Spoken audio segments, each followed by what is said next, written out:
ഉത്സവം പ്രമാണിച്ച് അമ്മയുടെ വീട്ടിലേക്ക് വിരുന്നു പോയതാണ്. അപ്പോൾ ഇന്നത്തെ റെസിപ്പി അമ്മമ്മയുടെ സ്പെഷ്യലാണ്. എൻ്റെ പേരക്കുട്ടിയൊക്കെ ഇന്നൊരു ചക്കപ്പുഴുക്ക് വേണമെന്ന് പറഞ്ഞ് അത് ഉണ്ടാക്കാൻ പോവുകയാണ്. ചക്കപ്പുഴുക്ക് ഉണ്ടാക്കാനുള്ള ചക്ക എടുക്കണം അമ്മമ്മ. ഇത് ഈ പ്ലാവിൽ നിന്ന് കിട്ടുന്ന ആദ്യത്തെ ചക്കയാണ് കേട്ടോ. ഒരുപാട് വർഷമായിട്ടും കഴിക്കാത്ത പ്ലാവിൽ നിന്ന് ആദ്യമായിട്ടൊരു ചക്ക കിട്ടിയപ്പോഴുള്ള സന്തോഷമാണ് കേട്ടോ അമ്മമ്മയ്ക്ക്. അങ്ങനെ ചക്കയൊക്കെ എടുത്തു. ഇനി നേരെ വീട്ടിലേക്ക് മുറിക്കാനായിട്ട് പോവാം. പഴഞ്ചക്ക ആയതുകൊണ്ട് പഴുത്താ തിന്നാൻ ആൾ കുറവായിരിക്കും. എന്നാലും പഴുപ്പിക്കാനായിട്ട് 1-2 മാറ്റി വെച്ചിട്ടുണ്ട്. അങ്ങനെ അമ്മമ്മ ചക്കപ്പുഴുക്ക് ഉണ്ടാക്കാനുള്ള പരിപാടി തുടങ്ങി. ചക്കക്ക് നല്ല സഹായമുണ്ടാവും 2 വാങ്ങേണം. ചക്കക്ക് നല്ല സഹായമുണ്ടാവും 2 വാങ്ങേണം.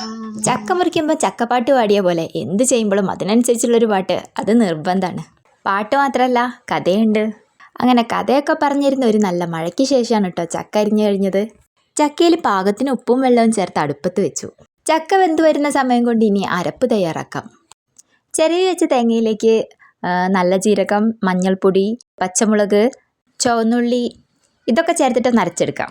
അരച്ച് വന്നപ്പോഴേക്കും അടുപ്പത്തുള്ള ചക്ക നന്നായിട്ട് വെന്ത് വന്നിട്ടുണ്ടായിരുന്നു.